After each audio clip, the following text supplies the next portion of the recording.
নমস্কার, বাঙালির ধর্ম চ্যানেলে সবাইকে স্বাগত।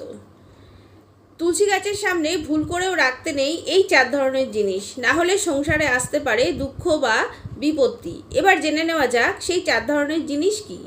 প্রথম হচ্ছে, যেটা গুরুত্বপূর্ণ বিষয়, সেটা হচ্ছে তুলসী গাছের নিচে কখনো শিবলিঙ্গ রাখতে নেই। শিবলিঙ্গ রাখলে সংসারে আসতে পারে দারিদ্রতা বা সমস্যা। এরপর হচ্ছে 2 নম্বর, তুলসী গাছের সামনে কখনো ঝাঁটা বা ঝাড়ু রাখতে নেই। 3 নম্বর, তুলসী গাছের সামনে কখনো জুতো বা চপ্পল রাখতে নেই।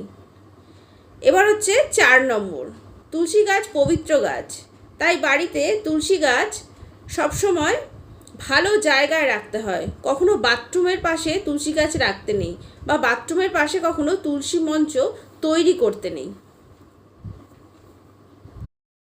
নমস্কার, বাঙালির ধর্ম চ্যানেলে সবাইকে স্বাগত। প্রত্যেক বাঙালির ঘরে